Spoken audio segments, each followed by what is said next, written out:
Mr. Young and Foreign. Kick to the gut. Kick to the gut. Kick to the gut. Kick to the gut. Kick to the gut. Kick to the gut. Kick to the gut. Kick to the gut.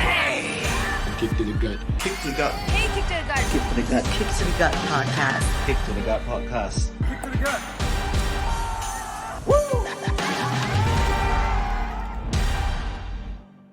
Your podcast sucks. Hey, happy National Day, bro. Happy National Day. Happy National Day weekend. Yeah, I'm just fresh off the army camp. If you're listening to this right now and wondering, hey, why is this a premiere instead of a live stream? Well, once again, Foreign is serving the nation on National Day weekend, no less. We thank you for your service, my good friend. And so we're coming at you with another taped edition of Kick to the Gut. Don't worry, it'll be the last one. And I will be back live every Monday afternoon. I can't wait, bro. Absolutely. I mean, moving ahead, we got SummerSlam, we got NXT TakeOver coming up, and we're definitely coming on live after, that Monday for our hot takes and whatnot. But as always, it's Mr. Young. And it's Foreign in the building. Bro, this past week, I think we gonna hit by another wave. Oh my God. Not Bro, the third wave. Yeah, Third wave, not wave. COVID, No, thank goodness it's not COVID. No, it's a third wave of releases, but we'll get to that in just a bit. I just want to very quickly point out, by the way, that, it being National Day weekend and everything, and we are recording this on a Saturday afternoon. Hopefully there are no big, wrestling news articles that are going to come out. Remember last week when we recorded, we were like, all right, yeah, it's done. Yeah. Okay, Foreign, you can go rest, everything. Nothing should happen over the weekend, right? And then, Bray Wyatt. Bro, walao, that was early Sunday morning, after midnight. Yeah. I don't know, when do you get the news? Do you wake up to that news? I woke up to your text, bro. I'm sorry, what? Okay. Oh. Okay, so I was the one that was being a night owl, chilling, doing my thing in the middle of the night, and then suddenly open up, refresh Instagram feed. Bray Wyatt has been released. Oh boy. What? Okay, so we will, that is arguably the biggest release of recent memory. We will get to that a bit later on the show because we are talking about this third wave of releases. I guess we can lump it all together. But thank you so much for listening to the podcast. If you're listening on Apple Podcasts and Spotify, we thank you. If you're watching this on YouTube right now, we thank you as well. Hey, do us a favor, hit that like, hit subscribe on all those platforms if you haven't already done so. Yes, bro. We are trying to get hitting our first mark of 100 subscribers on YouTube. Very slow, Sweet. Very steady. Instagram as well. We're almost hitting 500 followers. Bro, this is really a groundswell. Yeah, man. This is like discovering your indie band before they make it. Kick to the Gut. Those are our socials. Go hit us up there. In the meantime, talking about a local flavor, it being National Day and everything, can we please give a shout out for Sean Tan, aka Trexus, right now? You saw his Instagram post, didn't you? Of course, brother. I am so proud. I think this is one of the times, right? When you watch your favorite band make it big, or you watch your favorite player or performer or whatever it is get discovered by the mainstream. Seeing Sean Tan, aka Trexus, from the very very what do you call it? Humble beginnings of Yunus, Yunus CC, Kampung Ubi CC, all the way to Orlando, Florida, NXT, shaking hands with the man, the godfather of NXT himself, the game, Triple H. That's right, how the boss. How mind-blowing was it, bro? It was incredible just to see them next to each other. And of course, Sean was, decked out in full suit, and looking very dapper, looking very good. All the best to him, whatever he's doing there right now. However, they're training him, and we definitely are eagerly anticipating his big debut on NXT TV. Yeah, speaking of which, bro, there was some nice classic suit he was wearing. He's a new drip god, bro. Okay, maybe not. Maybe that one is still Seth Rollins thing, right? But man, it'll be interesting to see where he goes. And let's forget about all the naysayers. And there's always going to be haters, lah. You know what I mean? Oh, Singaporean cannot do it, lah. Look, we need to stand behind our athletes, and this goes beyond that. I know, there was a lot of keyboard warriors talking shit about Joseph Schooling. He didn't do so well in this year's Olympics. I'm like, bruh, get off your computer and swim first, then talk, okay? You know what? It's crazy. Yeah. Here's the thing, right? I saw someone post something about, the country needs to be big. It needs to have high GDP. It's like, hello, we have high GDP. It's just that our focus, and I think you can agree with me on this, Singapore's focus has never been, or has rarely ever been, on sports. Yep. So how do you expect, if we don't grow a sporting nation, how do you expect gold medals, silver medals, bronze medals? You know what I mean? So this is, like you say, from the ground, we need to build it. We need to put it in our minds that, yes, we can be sportsmen, we can be sportswomen, and tearing them down does us absolutely no good. Imagine the child who's like, growing up, I want to be a football player. Cannot lah. Or I want to be a swimmer.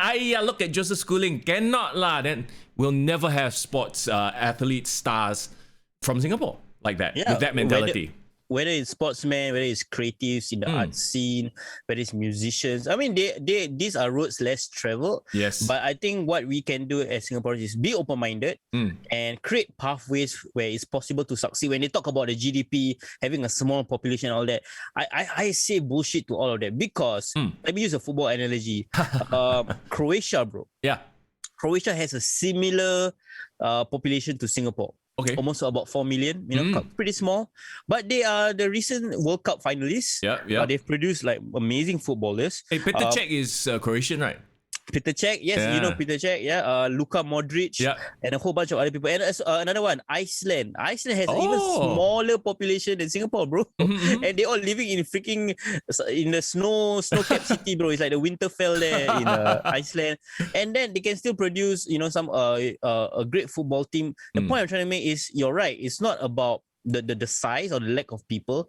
Is what you do with that manpower. So right now, it's very clear. Our society growing up, we focus on education, trying to have a stable, successful career, making money.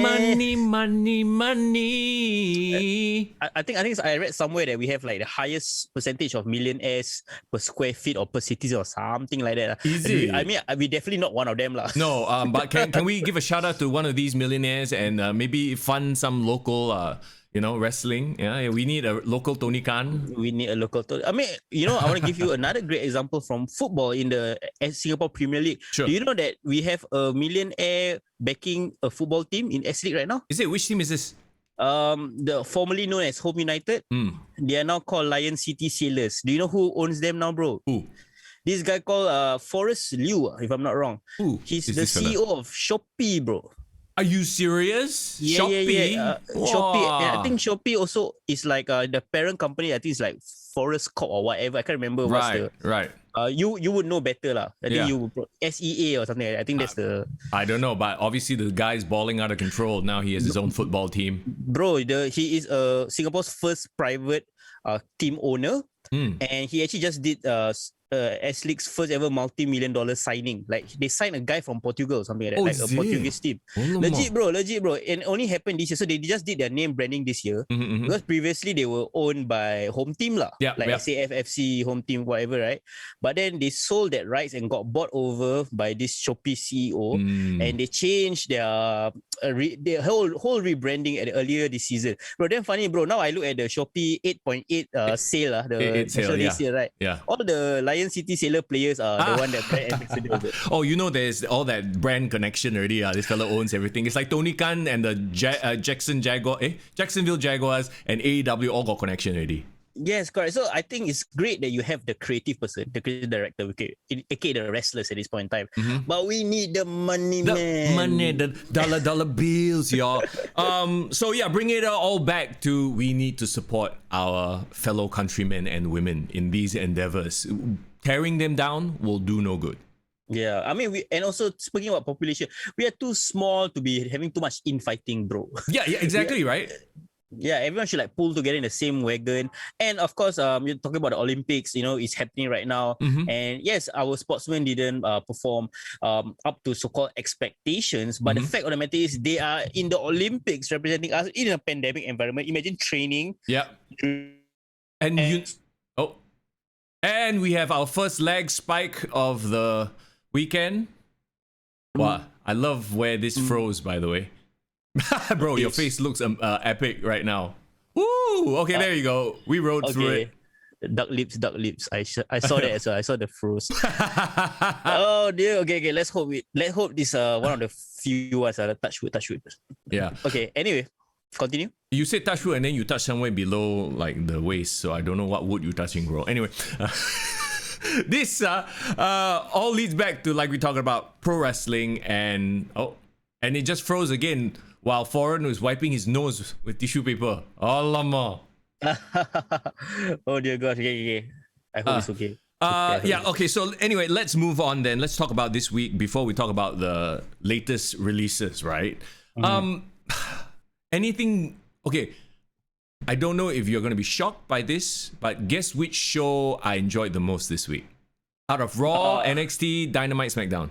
Bro, you already gave it away. What? You say you're shocked by it, so probably AEW lah. Okay, I guess, because I have the reputation of being the anti-AEW guy, right?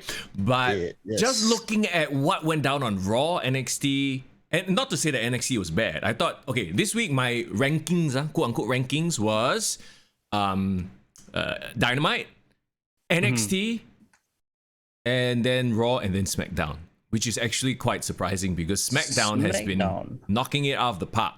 Right? But actually, you know what? Like, Raw and SmackDown were both kind of boring. Actually, now that I think about it. Like, interesting. Yeah, so let's talk about Raw, first of all. The biggest thing to come out of Raw is Goldberg accepting, or rather Lashley accepting Goldberg's challenge. They gave them promo time, and whenever you give Goldberg promo time, it is a mistake. Yeah. No, bro. Cannot, bro. Like, he's never been a promo guy. He just comes in, destroys people, yells, leaves, right? Somebody's writing his scripts and very bad scripts at that, bro. Yeah.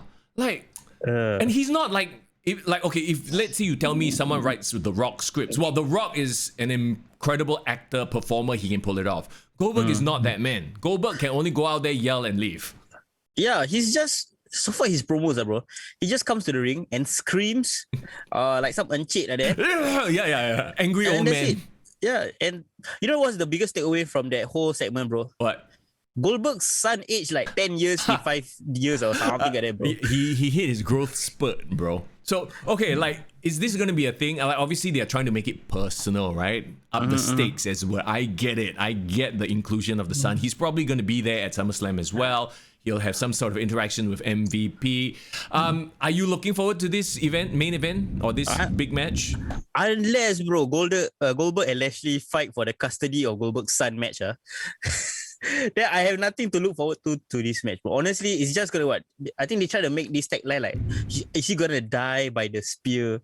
Wow, I literally cringe when I was like, is this really the slogan they're going for? Okay. They both have the spear as the finisher, and that's the saying, right? You live by the spear, you die by the spear. Yeah.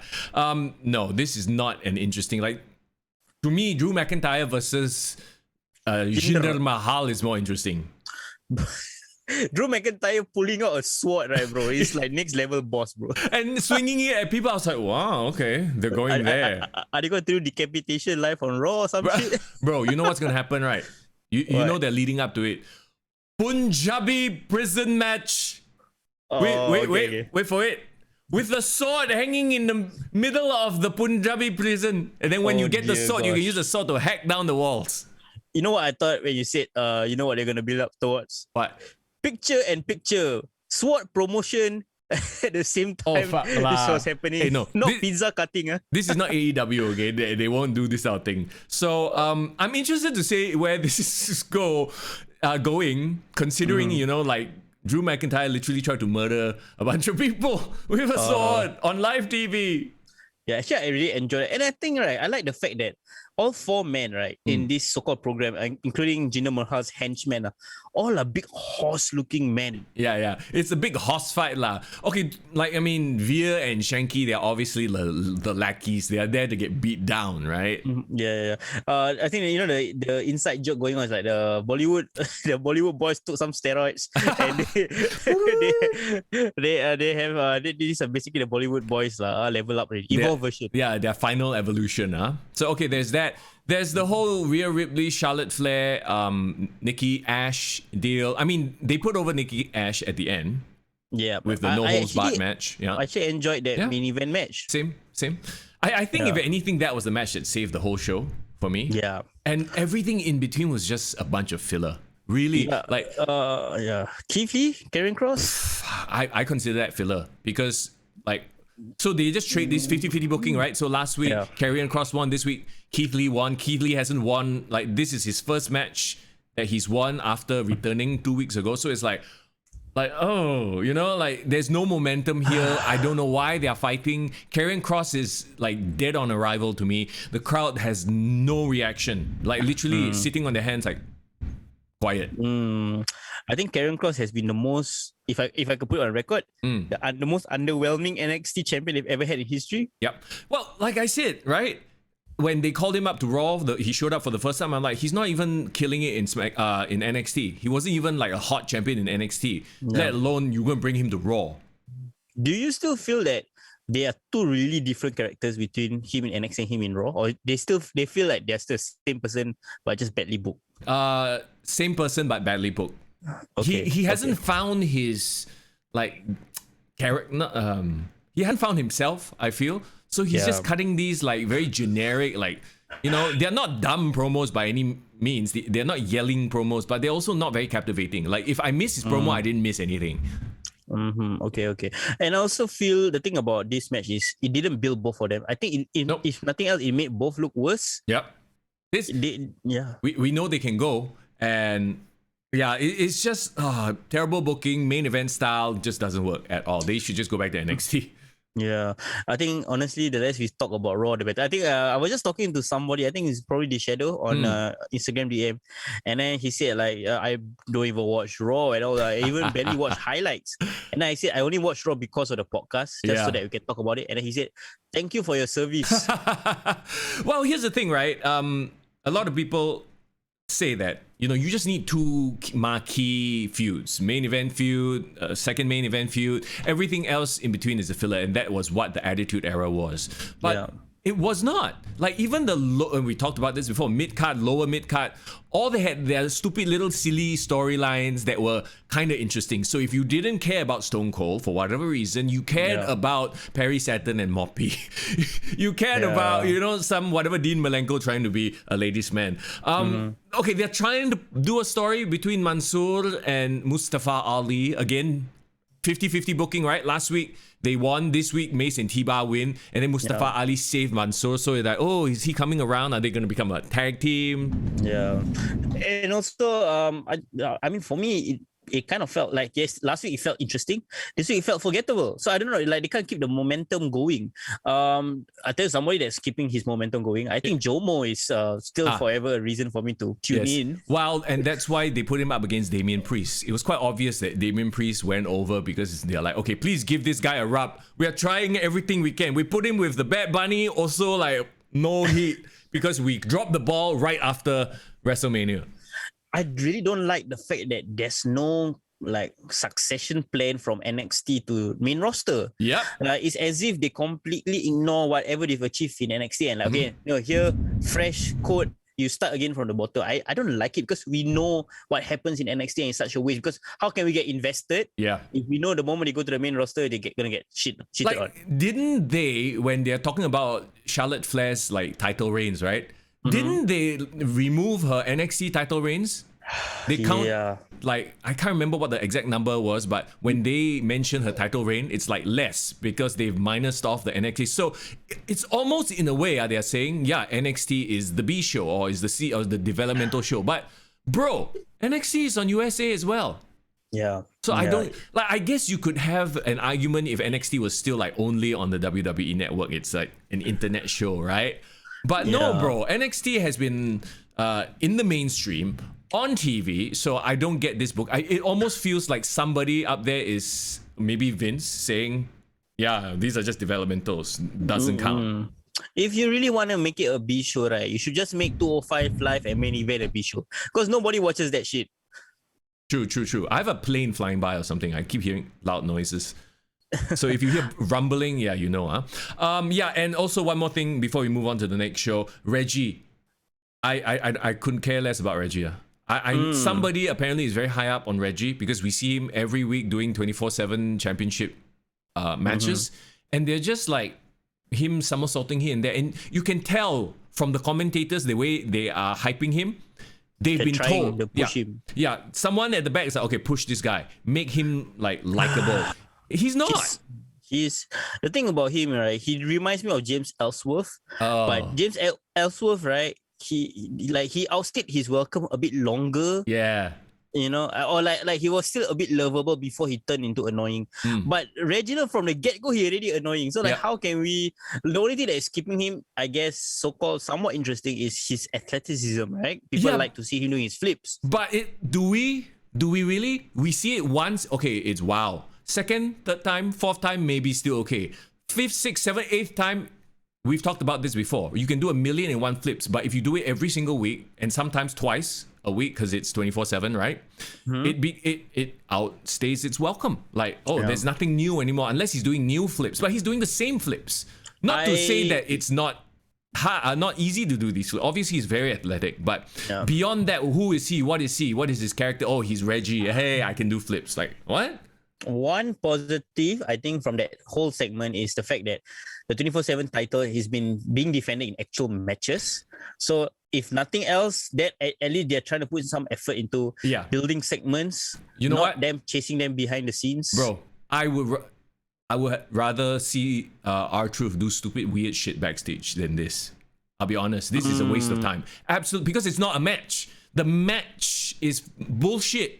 If you watch these matches, it's Reggie flipping around whoever he's up against, and it's like always Tozawa, the Luchas, you know what I mean? It's like, they're there to lose to freaking Reginald. So might as well make it a backstage segment that will go by quickly instead of having entrances. They come down, he does flips. It's like, you know what I mean? Yeah, I get what you mean.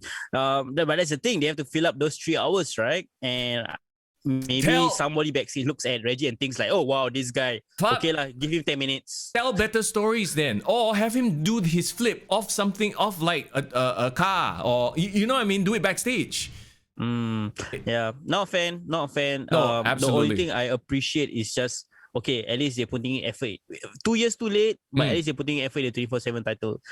Raw, lots of talent, just shittiest booking. Shitty storylines.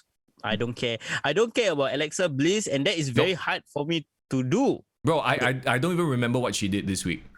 Something with Eva Marie, Dewdrop. I don't care. I don't care about Dewdrop anymore. I don't care about Eva Marie. Yeah. I mean, somebody needs to get Randy Orton back because I don't want Riddle to outstay his worker. I mean, I love him.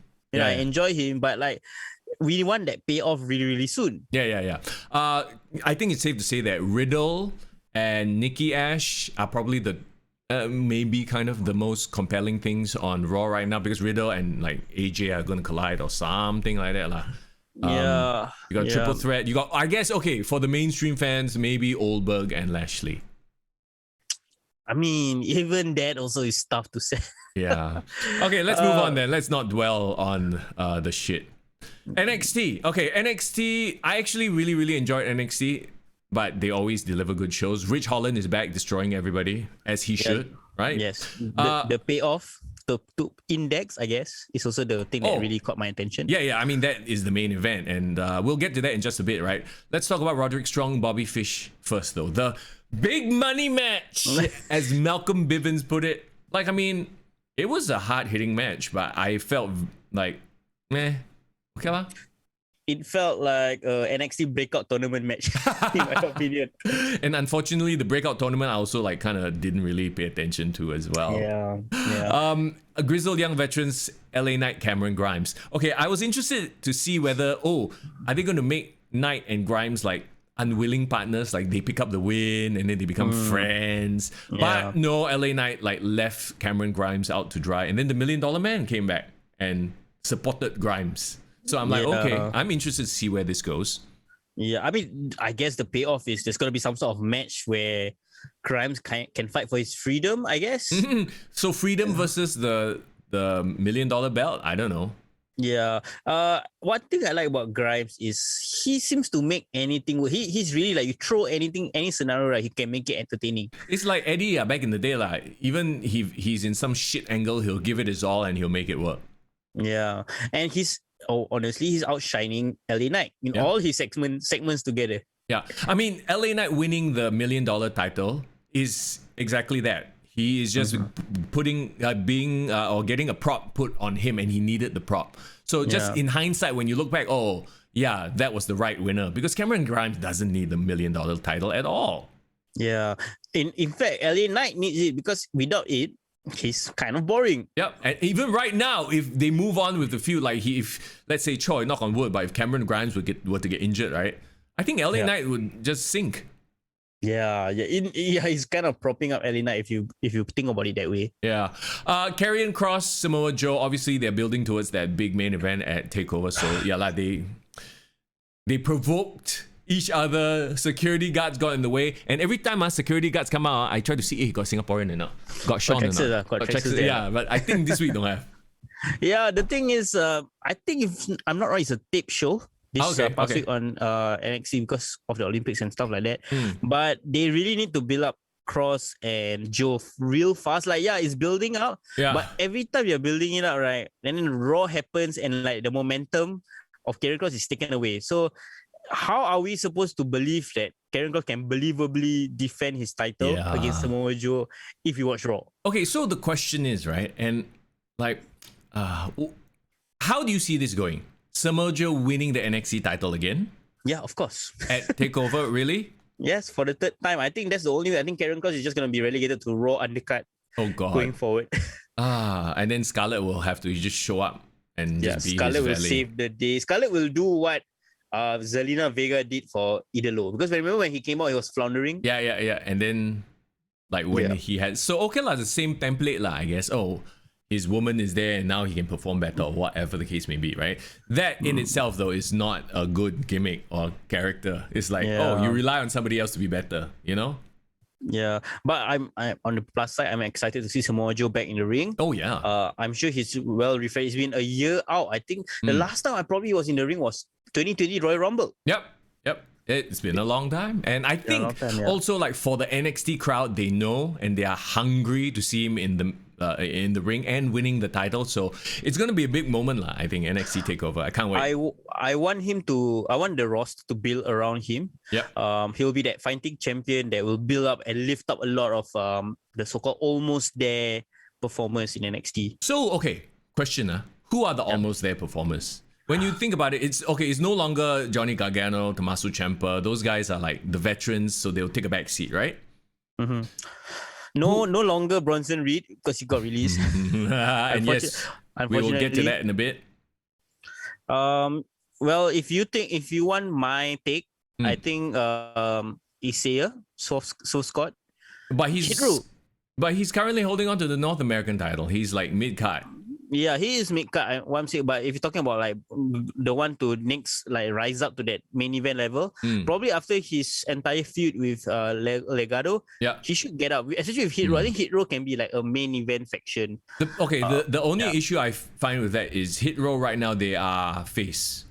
As much as they want to act like they are heels, they are face. People are cheering Hit Row. Oh, also, I realized one thing, right?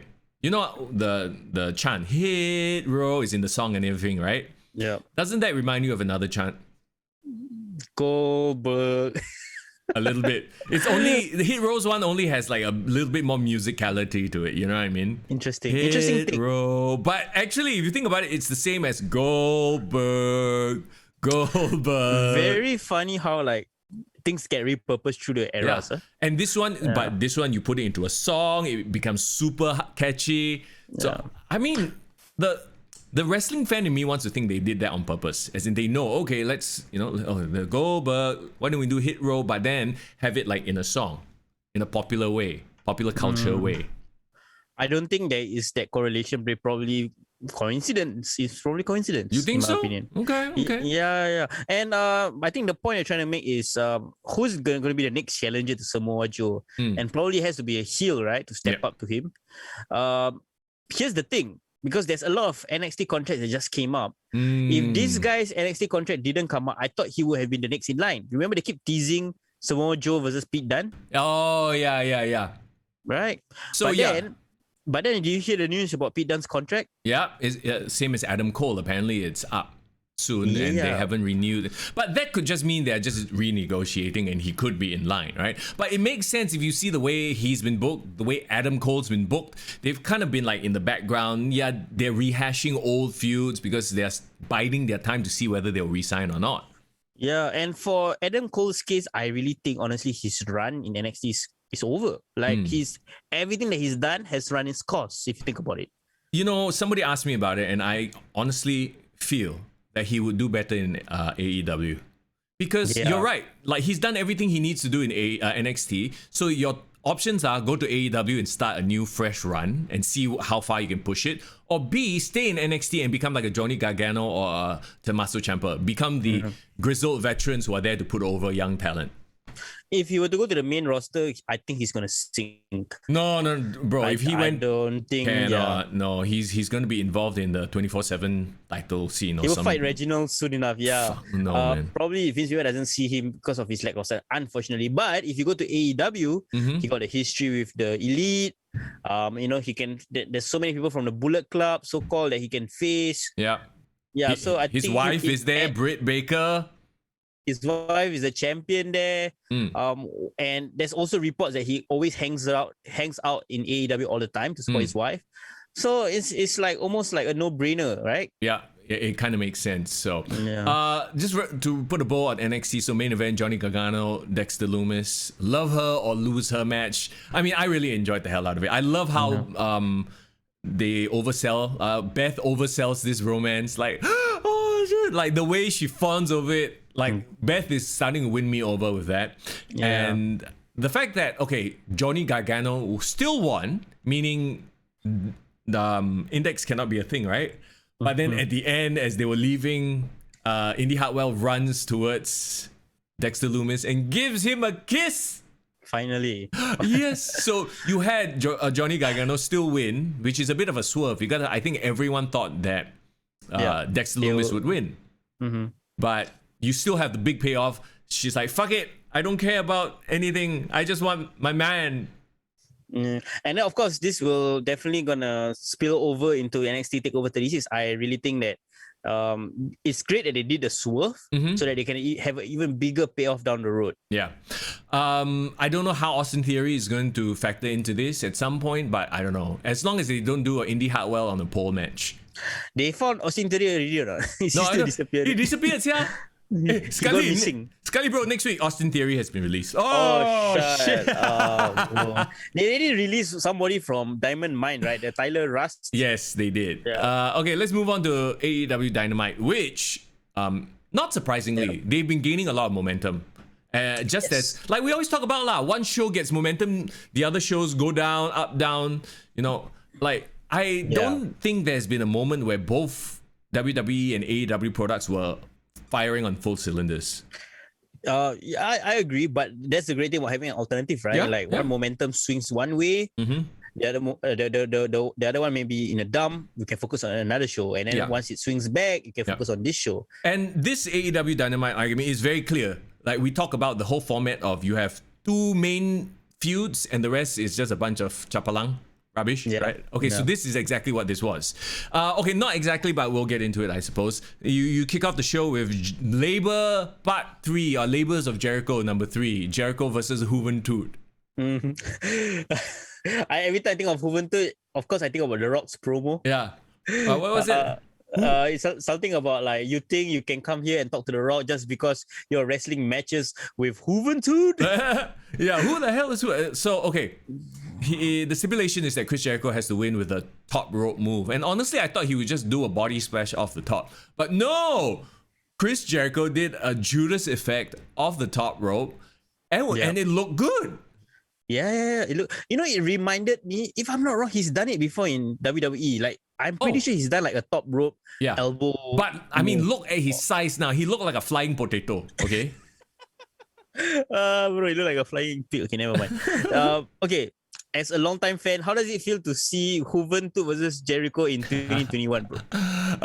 You know what? They put on a good match. It wasn't bad by any stretch of the imagination. You know, I was like, can they still do it? They can. And it was a fun way to end. But like I said, okay, I don't know why their booking feels to me very ass backwards. Very terbalik, yeah. Yeah, now the fourth labor is, we go back to Wardlow lah. But I'm like, Wardlow has been a member of the Inner Circle. I know they made it like what? MJF is the special guest referee. So the thing about it, right, is like we thought this is gonna be like a Chris Jericho retirement tour, like go through all his eras. I really wanted it, right, because they did like their New Japan persona with the Painmaker. Yeah. They did the WCW Cruiserweight persona. Yeah. You know what I would have enjoyed? What? If he were to do like an Attitude Era throwback. Okay, but who would he fight? Chavo? No, I mean like somebody from the Attitude Era that is in AEW that he can wrestle. Who? I'm thinking either like a Big Show or like a Christian. Anyone that is in AEW that was somebody that he squared off with back in the Attitude Era. Actually, yeah, that makes sense. Maybe they don't want to reference WWE. Maybe. Because I was thinking like some of his so-called great like undercut feuds for the IC title and stuff like that. Didn't he have that? Remember that WrestleMania match he had with Christian? Oh yeah. He bet one Canadian dollar. Yeah, I remember for over like Trish Stratus or something like that. Yeah. But I mean, at this point, Christian is a face, so he wouldn't, do that. That's why if they had kind of done more storytelling or set it up better, they could have done this thing where he had to reluctantly face Chris Jericho. Yeah. And like if he won, he would have been able to contend for the title or something. And then like MJF probably have done some deal like, okay, you have to do this. You got no choice, blah blah blah. I see what you mean. So yeah, it just feels like a bit of a letdown that the next step is it's Wardlow. It's another member of the Pineapple. So it's like, okay lah, we're retreading that. I'm not excited for the next label. Yeah, it's boring. Yeah, okay. I guess there's the stipulation of if MJF is the ref, how the hell is Chris Jericho going to win? It's impossible, right? If I believe so, there will be 5 labels in total. So is the 5th label going to still be one more different match, or is that going to be the match with MJF? No, I think the 5th label has to be like one more match before he can face. So I mean, we will obviously find out what that 5th match is after he beats Wardlow. This is what I would call, right, a great placeholder feud, or like a great, something like a TV feud. Yeah. So before he fights MJF, there is still 5 weeks of TV to fill up. Why not make it interesting and something you can look forward to by making such a challenge? Bro, how about this?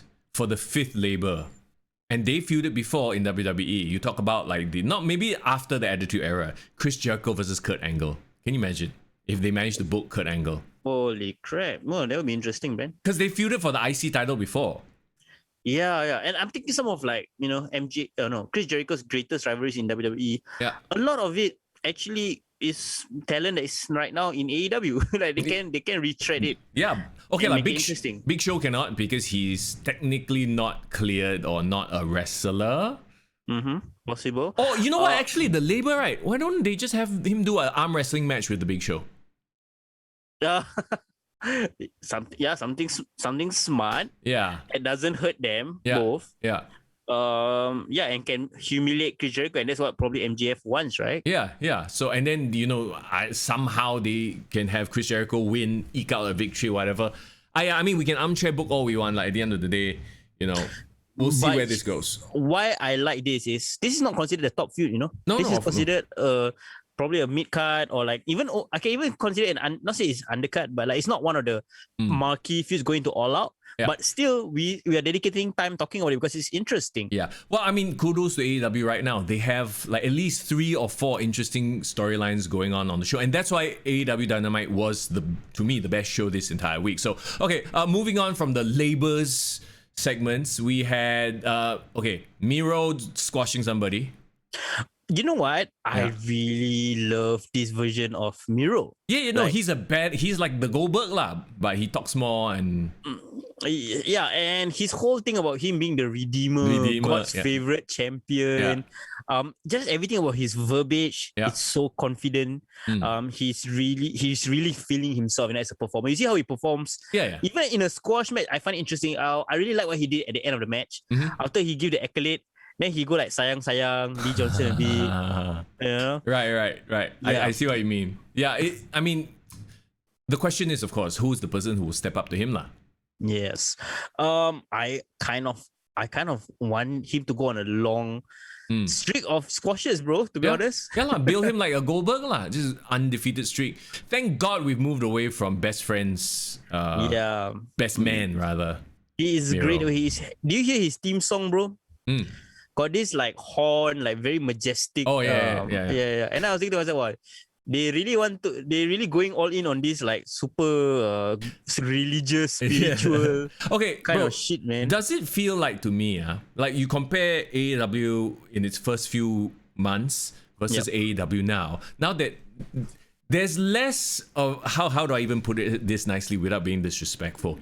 It doesn't seem like so much of an indie show anymore. You don't have like the freaking best friends mucking around, taking up a main event slot or upper mid card slot. You have like proper like like badasses. Like this really feels more and more like an Attitude Era vibe for Dynamite. Yeah, and another interesting fact is that most of the wrestlers that signed in year 0, right, they're on 3-year contracts. Oh. So if you think about it, by the end of this year, a lot of their contracts are coming up. Maybe finally Tony Khan can do a few spring cleaning, and like, okay, Sonny Kiss, I think Joey Janela, I think Yeah, you can go TNA, Impact. You can meanwhile they're like, okay, come over here, Adam Cole, come over here, Bray Wyatt, Yeah, I mean, like, I would take that Adam Cole over Joey Janela. What? Whoever from Best Friends, Chuck Taylor any day, The librarian. The freaking librarian. Like, even AEW Dark also, I think, is too high of a stage for them, Wow, damn bad. I thought I was bad already. Okay, trios match: John Moxley, Eddie Kingston, Darby Allin versus 2.0 and Daniel Garcia. Who the fuck? Yeah, so this is your filler lah. So this is your excuse to put big names beating out a bunch of nobodies. Bro, the 2.0 like very familiar, bro. Are they from NXT? I don't know. But they act very there's something very familiar about that vibe. You're right. I think, right? Okay, but you can check on right now if you want. I think they are Everrise, bro. No lah, it's not Everrise lah. Everrise are still in NXT. Really? I thought I just saw Everrise on NXT a few days ago, but then this 2.0, they look like the people from Everrise. Oh, wait, you're right. It is Everrise.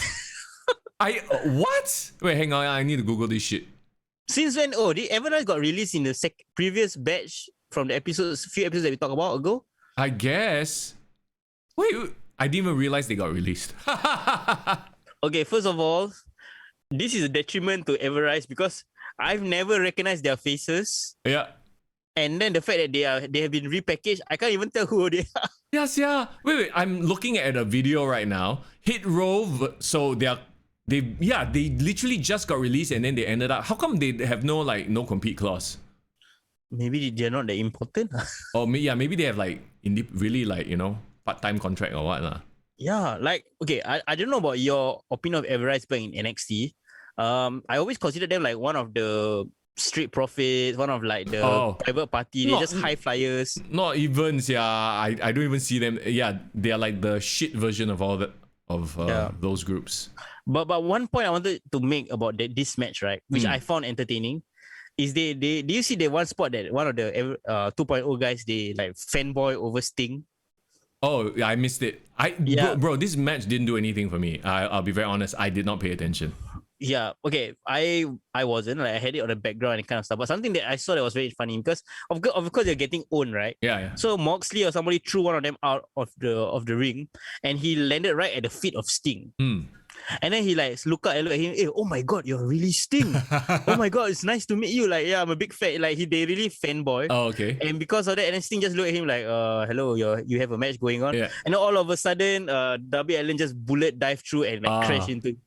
So I thought it was funny because they are playing out the fact that they are a bunch of nobodies and they get to be in this ring getting squashed in the presence of greatness as it were. Yeah. I think the time on on AEW will be as short as John Moxley's hairline right now. Oh God. Yeah, they're definitely going back to dark, which is fine. They need time to grow and improve stuff like that. Layla Hirsch versus the Bunny. Interesting match. Okay, Hey. this was for the NWA women's title. Yeah, to be a contender for the NWA women's title, not the AEW women's championship, which is Britt Baker. So what's your thoughts on this match? I guess they're doing talent exchange. Yeah, it was okay lah. I mean, it was one of those matches that was like, oh, okay lah, it's happening, and there are no stakes to me lah, because the NWA is like a different federation that I don't watch. So like, it's hard for me to care.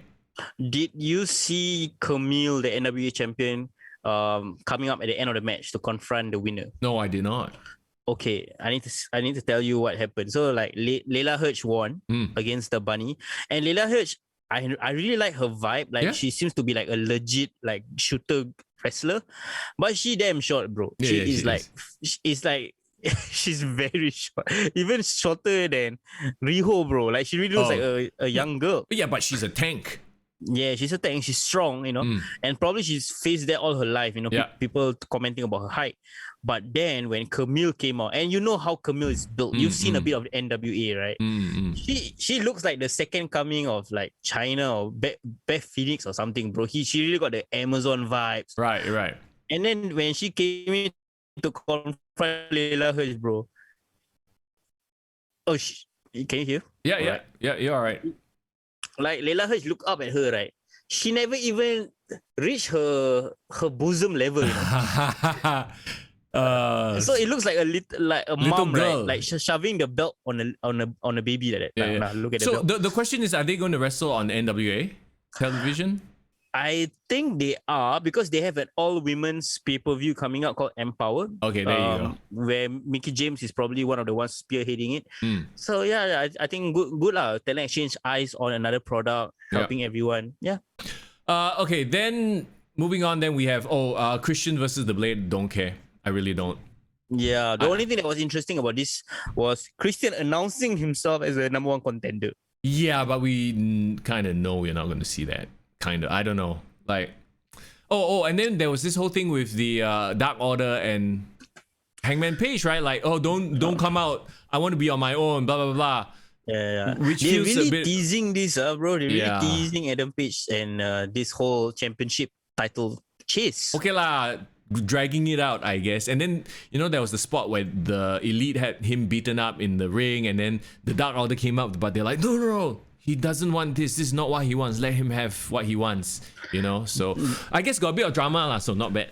Bro, I'm getting some Index vibes. Oh my God. Index vibe, but not in a like they love each other kind of way, but it's more of like bromance, bro. They want this bromance to work, but then he feels he doesn't deserve this love. Yeah. Oh no, am I worthy? And I just hope it all culminates in what everyone wants. Yes. Adam Page becoming the champion in the end.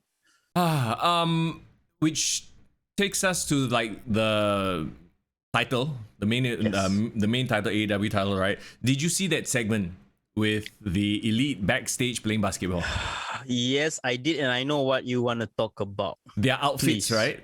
Yes. So okay, somebody posted this, and it was interesting. So, and it fits their persona, because they're supposed to be these like fucking online trolls. Fucking spoilers everywhere. It's fucking Easter eggs. Easter eggs. Yeah. So you had the what's his name already? Luke Gallows in the back wearing a robe.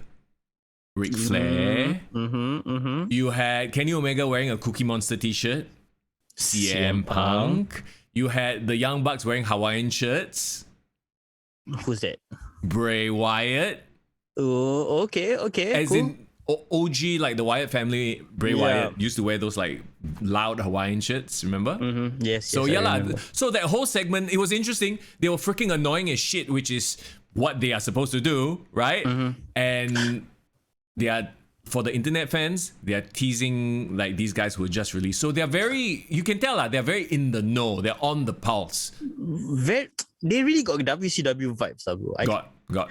I mean, you lived through that era. So like one thing I think about WCW is they always have some sort of response to something that happens like on WWE. Like they will always talk about it the week after and try to hint about it all the time. But so they are like when you talk about WCW, WWE, the war, right?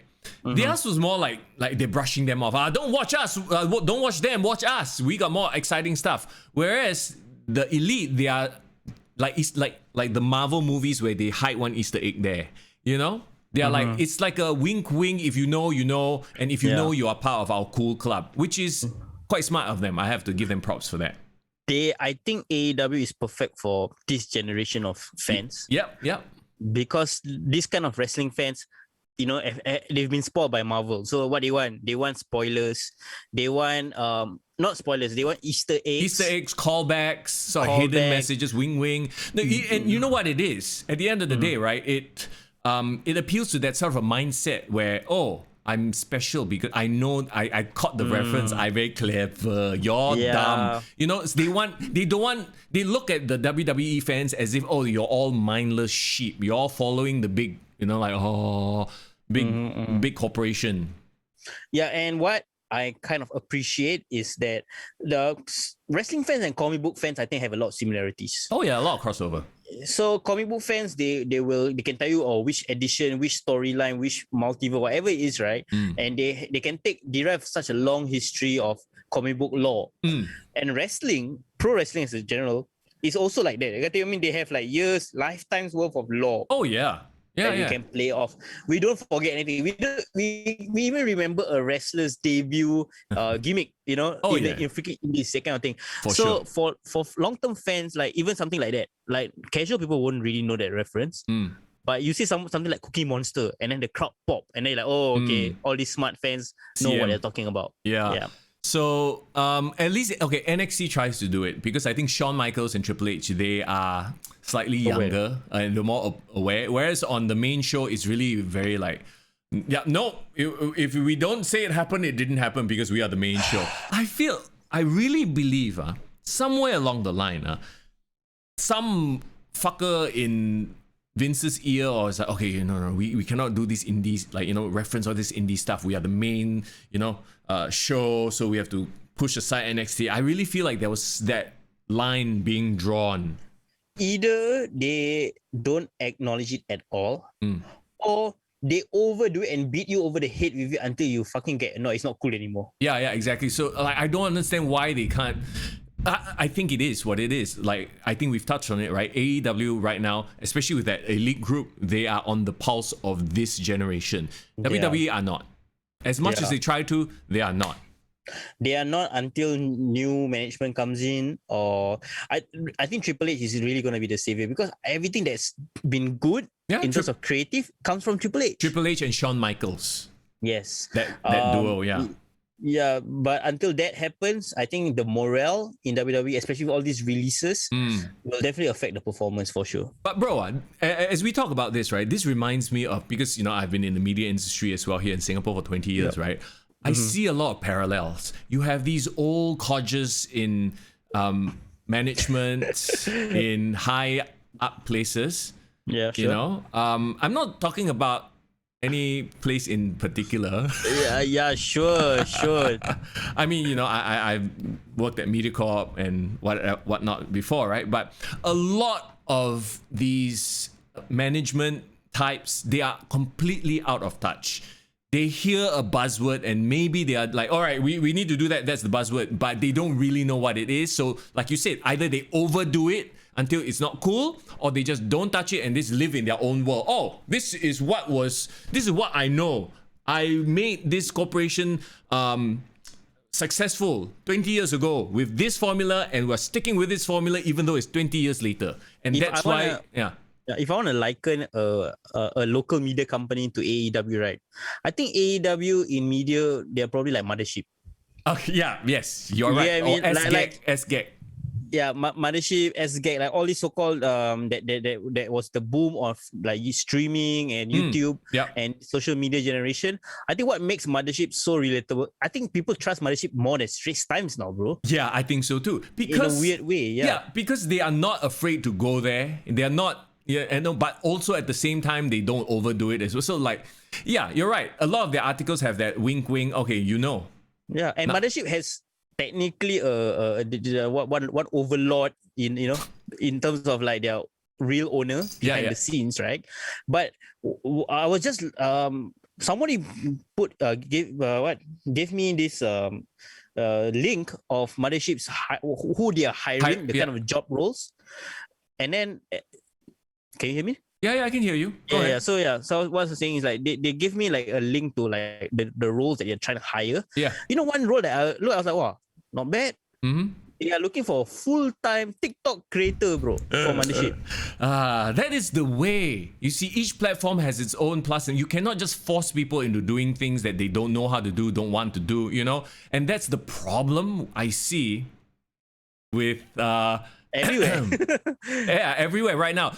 A bunch talking about WWE, workplaces here in Singapore. There's this mentality, culture of I know how this works because I made it work 20 years ago. Newsflash, it's 20 years later, even 5 years later, even 2 years later, things change. Yeah. Things explode, and you need like people who are in the know to be in those positions. And you, as someone on top, you need to know when to say, I don't know this shit, let somebody else handle it. I'll just oversee everything.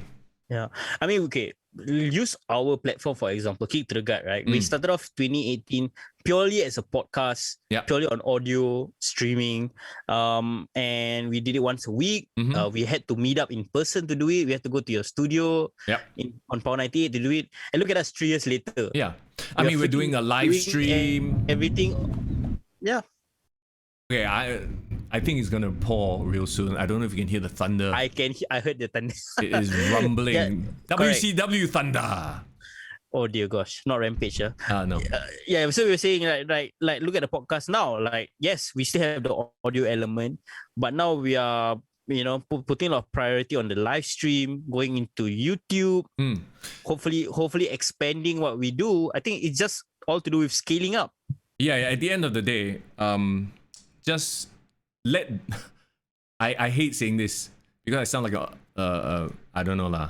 Let the young people do their thing and don't stand in their way. That's my advice to bosses and managers. You don't know any better. You don't know the new shit, right? That's why I feel like I look at some of these kids who are doing what they do now, because I do a Twitch stream also, right? Cheap plug, twitch.com/MrYoung98 if you'd like to watch me play horror games and stuff like that. But I look at all these young kids and what they do, and the drive, the hustle, and the innovation. It's out of this world, and I learn from them. And I think a lot of what is the problem is a lot of these older folk in management, they refuse. I'm experienced. I should know everything. They don't want to learn from other people. It's not ignorance. It's more like I feel like it's shameful. They feel like it's shameful to learn from the younger people. It's beneath them. Yeah. So I think that's the mentality that needs to go away. And coming back to the WWE, I think that's the main issue with Raw right now. Yeah, I mean it's great, Mr. Young. The fact that you are so open-minded. I don't think a lot of people from your generation would be like that. Hey, well, you're making me sound old, bro. What do you mean? A lot of people from my generation, bro. I'm gonna tell you the same thing I'm telling myself as well, bro. Because I'm not that young as well. Like I'm constantly learning from people like a generation younger than me. Yeah. I'm only now starting to appreciate TikTok, for example. Bro, TikTok passe already, bro. No, I'm kidding. That's the thing. Like, what's next? Who knows? Like, what's the next big thing in the next couple of years? So you have to stay on the pulse. I tell you, everything in like entertainment. I tell you, what's the next big thing, bro? Malakai Black. Okay, let's get to the main event right now. Yeah. Good segue. I think what made Dynamite the most interesting show to me was the main event. Okay, and I'll tell you that I enjoyed the entire main event. Can you guess which part I hated the most? Of course I know, bro. Of course I know. Let's not talk about it yet. Let's talk about how awesome Malakai Black's entrance was. Yes, he was wearing that mask. Was freaking something out of a nightmare, right? Looked damn cool. Fucking Shao Kahn vibes, bro. Shao Kahn vibes. I kind of missed this whole like thing with the NXT, but whatever, like it is what it is, right? Even the music, even though it's new, it still fits his vibe. Yeah, it it's does, a continuation. It does. Yeah. So okay, the match itself, I wouldn't say it's a squash, but it was quite one-sided, which is good in that they put over Black hard, right? Yeah. Only one thing I didn't like about the match was the very choreographed drop from Cody Rhodes on top of the turnbuckle. I tried to forgive it because it is a complicated spot. Like, okay, for those who didn't watch it, so Cody was on the top turnbuckle. Malakai Black jumps up to the top turnbuckle to deliver a knee, which is in itself a very impressive feat, right? Yep. And then you can see instead of like immediately upon impact throwing himself back off the top rope onto the table, he took a second to and push himself off. Yeah. So I'm like, I get it. You can't like nail it perfectly because he might miss the table. You want to be safe. But it still looked there. I know it looked hokey. It's just like a half a second delay. Like he hits him, then he's like, oh, jump. You know how he would have done it better? I'm not saying that I'm an expert or anything, but you know, if you want to have a delayed reaction, some people, you know, when they kena like knee in the face, then they have this stone moment like, then it slowly, gradually drops. That's fine, but you know what the problem with this spot is, right? And maybe it's on them for not thinking of a simpler spot, because he, as in Cody, had to fly all the way to the ring, the timekeeper's like the table. ring bell area, right? Yeah, which is quite far. So he has to brace and jump, brace and push himself back. You know what I mean? If it was him just falling back, then the table would have to be closer, and that wouldn't have made any sense. Why would the table be so close to the ring post? I remember a spot from a match like years ago. I can't remember exactly who are the wrestlers. I think maybe it's I remember now. One Night Stand, RVD, John Cena. So what RVD did was he does his like leap onto the top turnbuckle, and then immediately John Cena just got up and just like push him.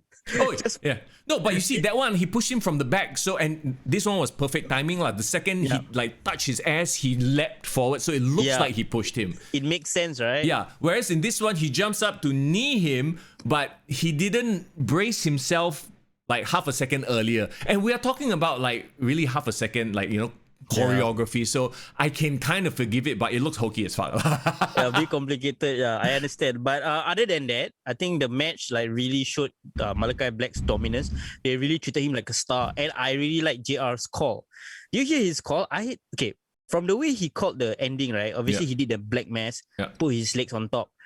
He said something that made me assume, right, or suspect that I don't think JR has ever seen a Aleister Black match before. Yes, he said, I know what you're saying. Like, the vibe I got from JR was like, well, he's never seen a Malakai Black match, which could be a good thing. It makes his reaction real. Yeah, so that's the point I'm trying to make, because when he did the black mask and put his leg on top, he said something like, nah, that's not going to end the match, right? But he didn't, I don't think he knew that was his finisher. So and then when he actually counted to 3, he was like, oh my God, you did. A very authentic reaction. I like that. Yeah. He got put over big, which is what he needed. I don't know why Agogo didn't get the same treatment, or anybody else that Cody tried to freaking put over. But well, Agogo, I guess, is a rookie compared to Malakai Black. I think Malakai Black from the start, from the get-go, he needs to be treated like a star. And they did. The only thing that almost cocked up this entire debut was the end. Oh my God. Okay. I fucking didn't get the end. Like, at first I thought that it was going one way and I actually was into it. I'll tell you what I thought they were doing. I thought, so at the end, he Black Mass, he loses, Malakai Black disappears. Who was it who went into the ring to interview Cody, whatever, it doesn't matter. He gets the mic. Tony, right? Schiavone. Tony Schiavone. So he gets the mic and he starts rambling. I thought that they were trying to sell the fact that he was so knocked out that he's rambling rubbish. Oh, okay. That's what I thought. Then I realized, no, he's acting. He's dragging it out. because he wants to retire. He takes off his fucking boot, right? I'm like, huh? Okay, I'm sorry. You're not like Undertaker at WrestleMania. This is not Sting at some big pay-per-view after a big match. Like, why the fuck are you retiring out of the blue? Like, Okay. what? Okay, in among us Malay people, right, we got this term, we got this quote. You know the meaning of syok sendiri, right? Your own self shook lah. Yeah, or world. You know world, right? What's world? This guy world. Huh? Oh, as in his own in his own world lah. Yes, he thinks so shook of himself. He think like, wow, just because he lose a squash match, he want to retire, then people will be sad for him. You know what it achieves? What? I was so scared because it almost meant that he was trying to take the spotlight away from Malakai Black. Yes. And you know what you hate about him, right? You always talk about how he's so dramatic. Yeah. He thinks he's so highly of himself, like everything he does is such a big deal. And then the crowd, right, was like, I don't really care. Yeah. No, it's like, it makes no sense. Okay, in a way, I think I know where they got this idea from. MMA. Because I don't know if you've noticed, there are sometimes, like, these fighters, after they lose, they will be like, actually, that was my last match. They will like retire. Okay. Like Khabib or whoever. Yeah. It's happened actually quite a few times before. Like in the moment, they like get upset, whatever. So maybe he was going for that. But I hated the fact that he dragged it out, like made it whole, like you see, Ashok Sindili, like this big fucking spectacle, take off the boot, like show off his socks, all that shit. Okay, it could have almost worked, but you know what gave it away? What? Again, is JR. I love JR, bro. What did JR say? You know how JR don't give a fuck, right? Yeah. So like he didn't even bother to try to sell the retirement, bro. Yeah. You know, he said like, okay, so when Cody Rhodes opened his boot, then JR said, well, I guess that's what wrestlers usually do when they want to retire, I guess. Yeah, he no sold it. Yeah. Yeah, the way he say is like a very matter of fact, like, okay, he wants to retire. Then I'm like, hey, JR, at least have some sort of like sadness or some shit lah. Kudos, like it's a very interesting dynamic right now. You have the JR who, like you said, doesn't give a fuck, right? Yeah. And then you have Excalibur who's like trying to what's he doing? Is what he's doing what I think he's doing? Like he's trying his best to hype the moment, and JR's like, well, I guess that's why. Okay, if nothing else, right, bro? Yeah. I know we have like our disagreements about JR's commentary and all that, but can we just keep him on the commentary booth just to be the Bobby Heenan, like the guy who he don't give a fuck. He's just gonna say whatever he thinks, and he's just gonna call it straight. You know, like be authentic. Not even a Bobby Heenan. No, I think he's beyond. He's his own like thing. He's the angry, bitter old guy who just doesn't give a fuck anymore. And that can be a character, you know, in itself. No, yeah, and it totally is right now. And then you have the, Excalibur who's like, trying to sell it. Like it's. Yeah. And can I say that I think Excalibur has improved a lot since he's, and I think that's the only thing you can do when you're working with veterans like Shivani and JR. So kudos to him that he's actually sort of taking their advice, and he's become this, like, I can tell what he's doing and I appreciate what he's doing, because a lot of what I do is also like hyping a moment, selling a product, Yeah. And I see that he's trying to tell the story. It's just that you juxtapose that with JR's, whatever, no sell. Okay, if I want to compare the WWE commentary, right, I think Michael Cole is obviously Shivani. Shivani is the guy that kind of holds the glue together. Yeah. And his voice is very comforting. I really like Shivani's everything he does lah. And maybe Excalibur is like slightly not polished yet Corey Graves, Like he's bro, no, I disagree with that 100%. Oh wait, hear me out. I feel like he's more like a Byron Saxton. So just this overly eager, trying to, smart guy. The thing about Corey Graves, the similarity I feel is that because Corey Graves is very educated about the product, so I like how he gives a lot of context, especially to the newer guys, and like get you in the know, and that's where I feel like he is like the knowledge guy. But I feel like Corey Graves is a much better storyteller in that, and he also has an edge where he's like he has more of a bad boy vibe, whereas Excalibur has a, well, for lack of a better term, nerd vibe. A guy wearing a mask on commentary, definitely a nerd. Yeah. So whereas like Corey is a cool guy, Yeah. So, but JR, I think JR is I can't say he's like King, because King is very stuck in his ways, so he feels very of a bygone era. But JR, I think he is quite kept to the new product. Yeah. But he's just very he's not gonna bullshit you, and I think I appreciate that as an audience. Actually, you know who is kind of like that, but in a cooler, younger way? Samoa Joe. Okay, yeah. Like I can see that. Yeah, Samoa Joe is like, oh yeah, he's getting beat up right now. Like he's not going to be like, oh no, the poor guy, how can they do this? You know, he doesn't. He's not that guy. That's the Excalibur role. That's the Michael Cole role. Yeah. Oh my God. Do you remember that one time on commentary where Samoa Joe say, "We wish AJ Styles well as he recovers with his wife." Then he stares at the camera. He's like, yeah, like a hint, wing, right? I mean, you have the love moments like that. There's like a nod to us fans who kind of like, no, you know. So okay, Dynamite. By far the most interesting show this week. And it's considered to me a kind of a low show compared to the last 2 weeks, because last 2 weeks a lot of shit happened. But, okay, I think that the Malakai Black stuff sort of like was a huge thing for me, like anyway, personally. Lifted it up. Yeah. Except for the ending. Yeah, I want to talk about something that they announced. So obviously Rampage is happening next week. So they're gonna debut Rampage, and speaking of commentary teams, they said that the main commentary team going forward for Rampage will be Excalibur as the main guy, surrounded by, if I'm not wrong, Chris Jericho. Wow. Yeah, Chris Jericho and Big Show. Was it Big Show or Mark Henry? One of the bigger guys. I thought Henry was supposed to be the guy. Was it Henry? Yeah, Henry and then Tess. What the fuck? Yeah, it's a four-man commentary booth. Hey, relax, they all. Why everybody? Yeah, very interesting. I don't know whether like Chris Jericho like a guest star or something. I don't know. But I guess Rampage is gonna be like the young broadcast team, and like the main guy, like the stars, placehold, the bastions are of course the main roster guys lah. The main commentary team. I mean, to me, this sounds like, oh, tune in because, you know, there's the Big Show and they're just using their name value. And they are doing commentary work, so might as well put them there as well, right? Yes. It's not a big deal to me. I don't find it particularly exciting. Like Chris Jericho on commentary, maybe, but not Mark Henry. I have no idea what's Mark Henry going to be like on commentary. The thing is, the first show on Rampage debuts next week, right? But the real show that everyone's looking forward to is the second episode of Rampage. Is that the one in Chicago? Yes, the first dance. So I like that they're spreading out all these big shows. Yeah.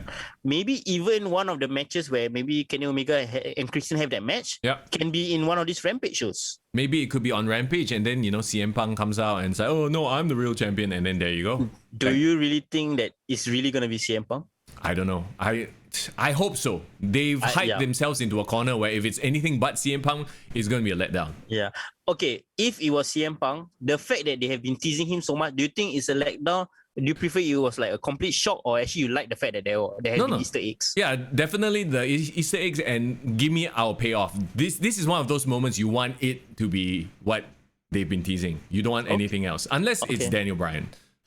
Okay, like for me, like when it was a shock was Sting arriving. Remember Winter is coming? Yeah. Nobody saw that Winter is coming meant Sting, but it was a pleasant shock. Yeah. So far, I don't think AEW has done any like hinted debuts that really went off well. Bro, not that I know of. Bro, now I know already. Bro, listen to me. This is it. Okay, breaking news. Broken to the internet by a kick to the gut. What? What is Rampage, the second episode tagline again? The first dance. The first dance. It is the debut of Fandango. Fuck off lah. You know what? Actually, that would be funny. It's like troll, ultimate troll. Oh my god, can you imagine this whole time? Oh, CM Punk, CM is fucking Fandango come out. Didn't WWE did something like that? Did they? Okay. Do you remember in 2016? Then they say they're gonna hype the return of a famous Hollywood star to Raw. Okay. And then like it went backstage. It was the start of Raw, right? Yeah. And then it went, and then there was like a limousine, and then out came The Miz. Oh. Fresh from his marine filming. Right. Everyone booed, and then as he was walking, then suddenly a huge ass like truck came and blocked his way, and it was The Rock. Oh, okay, yeah. Yeah, Maybe- I like maybe- that kind of tease. Maybe they could do that. Fandango shows up and then he gets beat down by CM Punk. I don't know. Yeah, I mean, I whatever it is, I hope it's big. I hope it's just gonna set like the wrestling Twitter On or fire. social media on fire, because good business in wrestling is good episodes and topics for us to talk about. Yes, that's right. Controversy creates cash. Yes. So we move on from AEW Dynamite to SmackDown. And man, the momentum of SmackDown just took a nosedive. I don't know if it's because, Cena wasn't on this episode. We couldn't see him, but it... And okay. Let's just talk about the other stuff that went down, right? So you have the Usos and Mysterios. They're still a thing, but kind of... They're just basically trading matches left and right. Mm-hmm. I'm kind of bored with that. Shinsuke versus Apollo is going to be a thing, I'm sure, at SummerSlam. Okay. Well, the main story, I guess, at the beginning was the one kicking off the show was Sasha returning. Oh, yeah. Sasha, issuing the rematch from WrestleMania. I like the vibe. I like that they brought up Selena Vega, because Selena Vega actually has a point. What's happening in the women's scene, right? It's actually reminiscent of what's happening in the main event scene. Okay. Because Selena Vega is like a Finn Balor at this point. Oh, she's the in-between. She's the one that they will put in matches with in this three-way, right? Yeah. To fight in between before the actual match. So yeah, and we talked about this, right? Like this whole Finn Balor situation. Because honestly, there's nothing else. Oh, okay, there's Edge and Seth Rollins. I mean, they are obviously not the main feud. They are like the Chris Jericho MJF feud right now. Yeah. At this point in time, I think Edge and Rollins is like the Shawn Michaels and Kurt Angle feud. Yeah, they don't need a title. They can just go and have a great match. Yeah. So there's not much to talk about on that as well. You had the Street Profits come out and faced off against the Dirty Dogs to waste time. SmackDown, right, bro? I think it's in a holding pattern. You know why? Because most of the matches are set.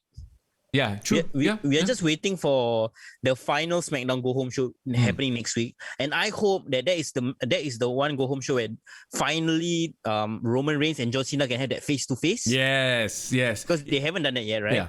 So So that's why to buy time in between, you have Finn Balor. Yes, and of course, what happened was Finn Balor got his ass kicked at the end of SmackDown. But he did squash Baron Corbin. So I hope that. Yeah, I mean, I hope that Baron Corbin and Finn Balor at least have something that they can do on some at least get Finn Balor on the card lah. Well, I mean, with the Usos beating down Finn Balor, if anything, it could be Finn Balor and somebody versus the Usos. Maybe. Or because obviously Rey Mysterio and Dominic is gonna get involved at some point. Maybe they can do a 6-man. Oh god. Oh my god! I just booked next week's match. They confirmed they will have a 6-man, right, bro? Yeah. With Finn Balor, the Mysterios versus the Usos and Baron Corbin. Oh, Confirmed. there you go. Yeah, that makes sense. So actually, when are we going to see the Roman Reigns Finn Balor one-on-one though? The Go Home show? I think that this is going to be the one that continues the momentum after SummerSlam when John Cena leaves. Right. But there was something that he said in the promo that I found very interesting. Because he said he wasn't done with John Cena. So I don't mind Finn Balor, have John Cena put over him. Why not? Yeah, well, I mean, he also went on about how, the old Finn Balor, this is a new Finn Balor. So and he did the finger thing. So there are some like Prince vibes, not as cutting as the NXT Prince, but at least it's not happy, smiling, show off abs Prince Balor. I mean, Finn Balor. One thing about NXT Prince, right, is that he cut some awesome, like, badass promos. Yeah, he did. And I feel like they need to keep that element in SmackDown going forward. Like, when he does his backstage promo, he doesn't have to be in the ring and talk. Yeah. I want him to do those backstage vignettes and like really double down on his character. Yeah. So when he next faces Roman Reigns, people feel like it's a threat, because right now they don't really make him look like a threat.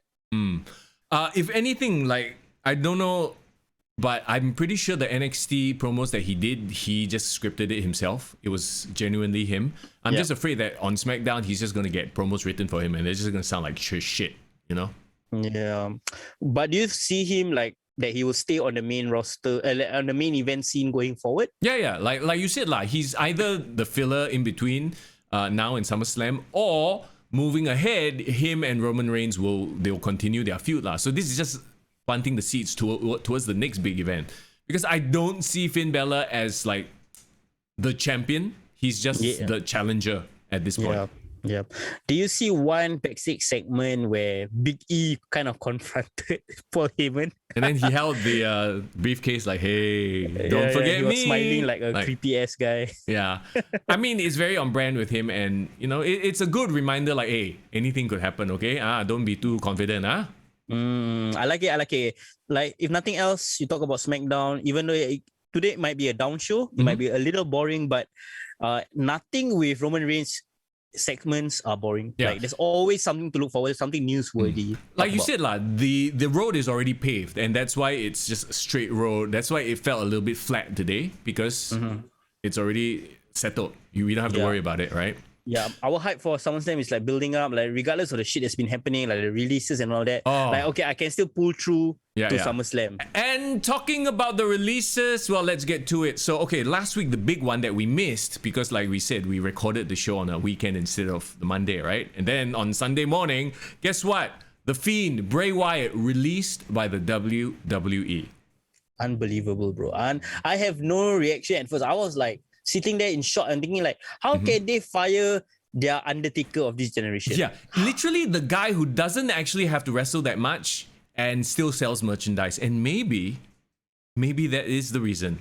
Because you see, the Fiend character is owned by WWE. Technically, you could get anybody to play it.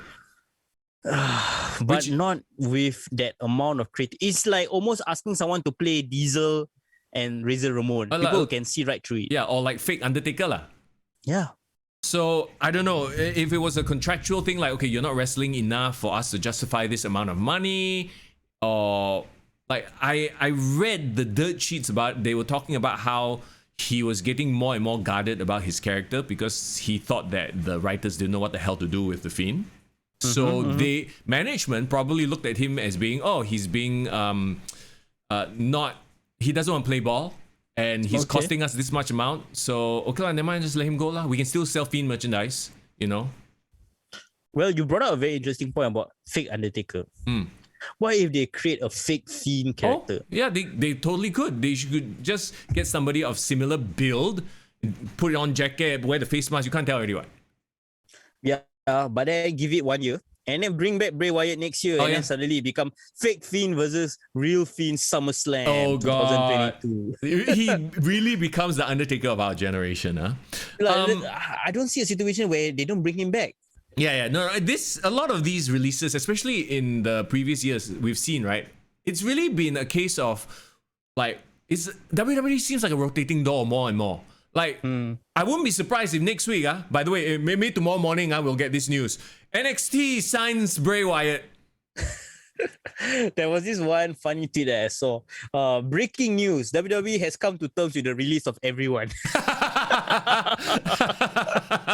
I cannot, sir. Yeah. They're really doing this spring cleaning bullshit. No, the spring cleaning went to the summer, bro. Become summer cleaning already. Yeah. Okay, to be fair, like if he does show up, let's say at AEW, imagine the weird shit he would get to do. Can you imagine him taking over the Dark Order and then like turning the Dark Order into an actually scary group instead of this kind of comedy group that they have now? A few landing points that people have like put out, I thought was really, really interesting. So yes, correct. One of them is the Dark Order following or taking over Brody Lee's legacy. But I think he wouldn't do that because he talked about how close he was to Brody Lee, and he said he always wanted to pay tribute to Brody Lee, but he doesn't want to overshadow Brody Lee with what he the path that he was trying to forge by himself in AEW. Sure. So if nothing else, right, I think he would be the main antagonist to the Dark Order. Oh, interesting. Okay. Okay. Interesting, right? So that's one idea. Another idea somebody proposed is keep him off TV for a long time, like maybe half a year, let him rest, let him recover, and then when Malakai Black is as big and as crazy over as like the main bad guy out there and no one can beat him, one dark supernatural character versus the other. Bring Bray Wyatt. And that okay, interesting, yeah. Let's not forget that WWE also released his brother Bo Dallas. So technically, we could have them come back as some kind of brother duo. I saw a interesting hashtag that Bray Wyatt put out. It's he I think it was in reference to like a old photo of himself. Yeah. And then the hashtag was Cult, K-U-L-T. It's not spelled C-U-L-T, K-U-L-T. Cult of Windham. Wyndham. Okay, that's his name, right? Wyndham Rotunda. Yes, that's his real name. So what if, right, bro, finally he can be more of himself instead of creating like a character, and then play along to the Windham like legacy, because he never really used that as part of his storylines before. Well, Yeah, I mean, so I think that's he's interesting. played the cult leader before, so I think where like that sort of creative mind, I'm sure he'll make it work. Like he's not, going to not find a job. I don't think so. Yeah, I'm thinking of like what Braun Strowman put out on his Twitter. He said something like, like I'm coming as well, or like join us, something along those lines. So like I think both of them might link up.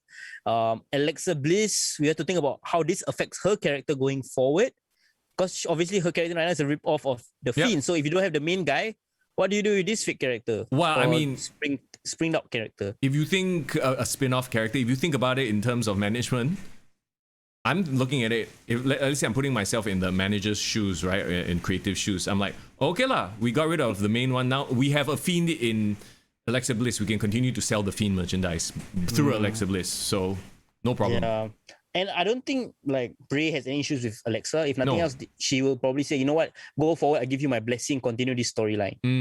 Yeah, it's just that where does this lead Bray Wyatt to go? Like, I think Bray needs to go Hollywood.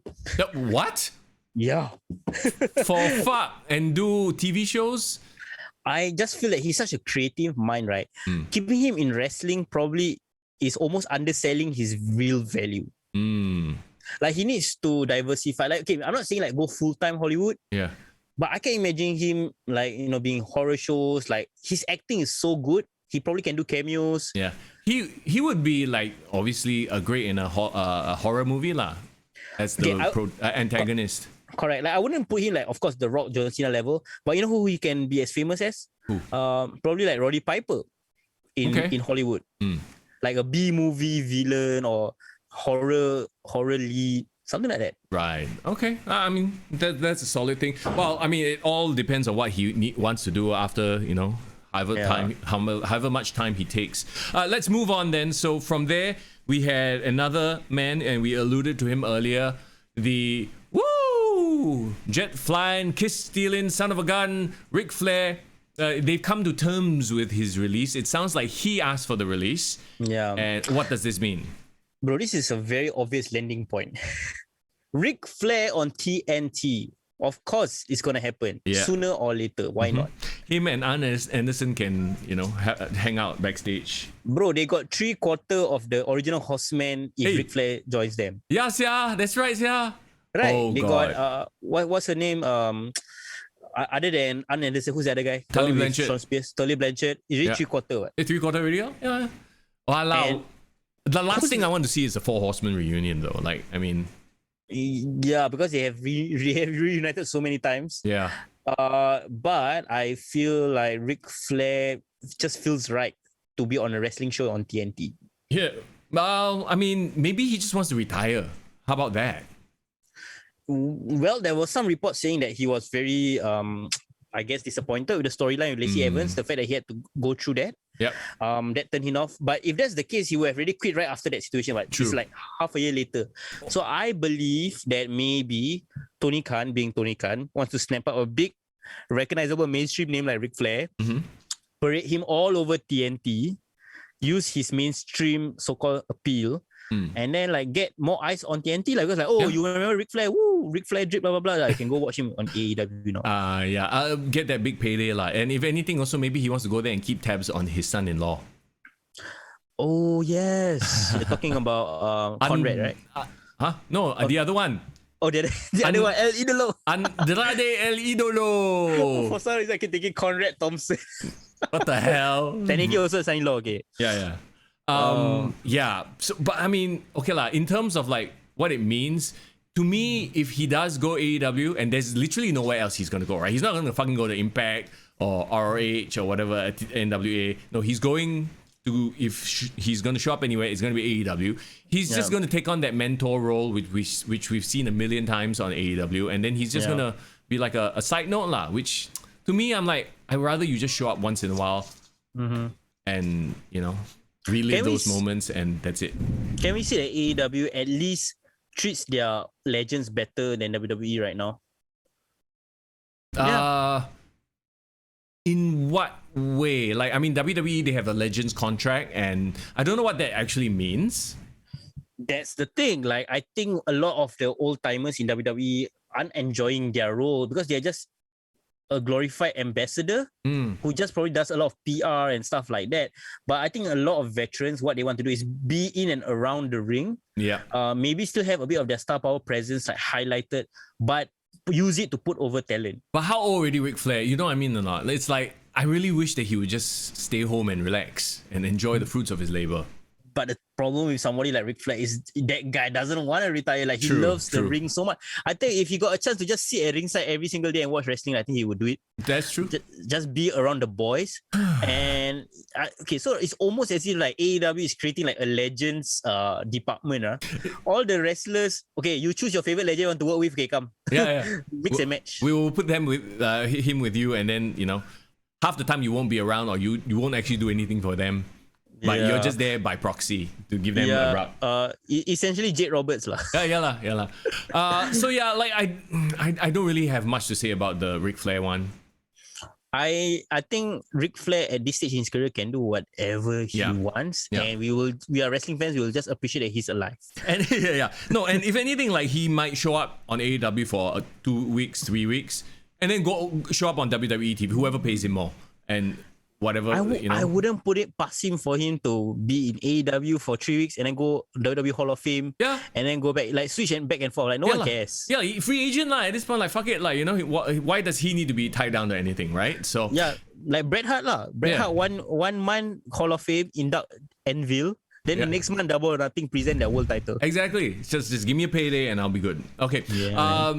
So that's why, to me, that one isn't that big of a piece of news.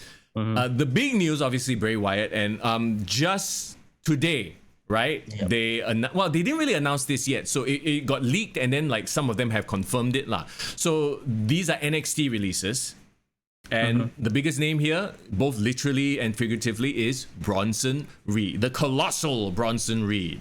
So sad. No more tsunami. So, okay, like, we both thought that him losing the North American title to Isaiah Swerve Scott was because, all right, it's time to go to the main roster. I think a lot of people thought he was going to the main roster. Maybe he looked at Karrion Kross and went, okay, shit, they're not going to do anything with me on the main roster, so I better zao first. And this is very interesting because everyone's thinking about Adam Cole and his contract coming up, whether Pete Dunne is gonna move and all that. And then suddenly one time Bronson Reed out of nowhere got released. Yeah. Well, okay, here's the thing. Adam Cole, you brought up Adam Cole and Pete Dunne, right? Their case is that they are working on like week-to-week contract. So their contract, extensions. Their contract already ran out already. So I think Adam Cole is all the way till SummerSlam, as well as Pete Dunne, right? Yeah. So it's like, technically after that, they can go wherever they want. So they're probably still in the midst of like discussing, okay, what do you want? How much compensation? Blah, blah, blah. So whether they completely leave or they stay is still up in the air. So there's no point in really like, but you know, where are they going to go? But like we've talked about, I think if Adam Cole were to go to AEW, I think he would flourish there. Yeah. That's what we've also discussed at the beginning. But Bronson Reed, not that he doesn't have an appeal. I think he's great, but I feel like in AEW he won't really stand out. Yep. Like, even though yes, he's a big guy, but he looks like the two guys in Bear Country, you know. Oh God, yeah, he would be. I agree with you. He would be sort of that. Like, he shows up on AEW a few weeks, they hype him, and then after that they forget about him, and then he's on elevator. He is not a big enough name. He didn't make himself a big enough name in NXT yet to be considered like a very highly touted agent. Yeah. But there was this one thing that he put out after he got released. He straight away tagged all the major companies. Yeah, I saw. It's like, wow, okay lor. Good on you, mate. Yeah, I think let him get hired lah. Yeah. Bronson. So okay, like on the scale of 1 to 10, this release, shocking. How shocking is it? I mean, in terms of shock factor, actually quite high. Like 8. Yeah. Not because he I didn't think that he will get fired. But what do you think his impact is after? Well, unless he challenges Nick Gage in a death match, I think he's just gonna be. You know what's his best landing point in my opinion? What? Either Ring of Honor or New Japan. Right. I think he will be really good fit in New Japan. I think so. I can see it. I agree with you. Okay, let's move on then. This guy poor thing, Leon Ruff. The super Leon skinny Ruff guy. just had a more or less a really good rivalry for the NXT North American title with Johnny Gargano, right? Yeah, where he got bullied lah. Basically, he plays the babyface like he's literally a fresh babyface skinny guy. Yeah. You know, I think he's probably like an ROH guy. Yeah, I think he'll go back to like the lower indies. cut indies, like second tier indies. Yeah, it's probably like a Leo Rush at that. And then we got Tyler Rust. The Diamond Mine has lost a member. Oh no! So is Diamond Mine still happening or what? Because like they literally just formed them up, and then one of their members really got. Never mind. This is recruit some random other fella from NXT to put in there. I mean, he didn't even stand out when before Diamond Mine they tried. Can I be honest? Like out of this entire list, right? Only like 2 or 3 was like really sad releases. The rest, I'm like, oh okay lah, bye lah. No, it makes sense, right? A bunch of like quote unquote, maybe they didn't see them in the plans type guys. So let's run down the list, right? Like we just mentioned, Leon Ruff, Tyler Rust, Mercedes Martinez. They tried to push. She got into that nonsense feud with Tien Sha, and then she got injured, and then now bye bye. Yeah, I think she's a veteran at this point, and her time has passed. Yep. It's not that she's gonna be like the next big WWE star and something like that. So yeah, I think I can see her in NWA. Yeah. It really seems like that they are just focusing on the young up and coming talent, which is actually to me very scary. It's like you have such a small shelf life to impress. It seems when you get signed to the PC. And if you don't impress, like, okay, see you later. Maybe you'll have better luck outside and then we'll bring you back. Maybe. And also we had to take into account the fact like these wrestlers, they haven't even had a chance to be on NXT for very long. Yeah. So they are probably like at performance center recruits, that they are releasing. It is what it is, I guess. Bobby Fish is the other one. So we've lost one member of the Undisputed Era. We might lose another. Oh, so yeah, exactly.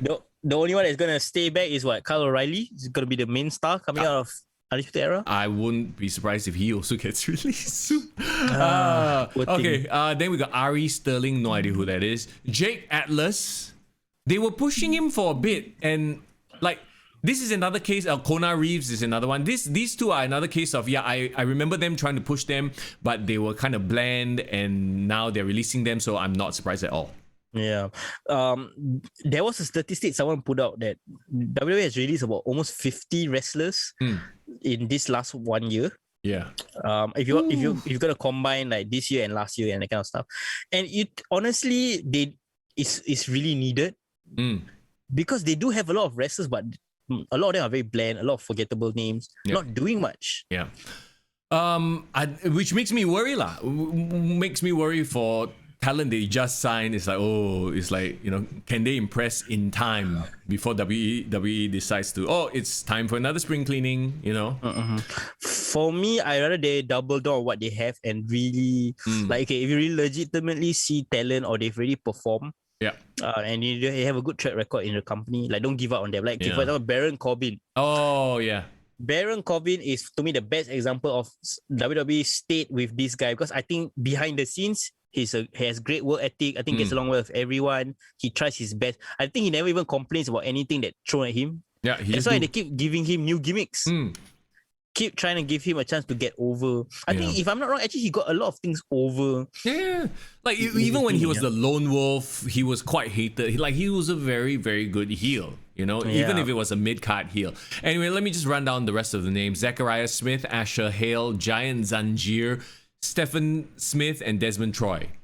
Okay, I didn't know 5 of the last names. No, me neither. So there you go. The big one is Bronson Reed lah, basically. Mercedes Martinez, Bobby Fish.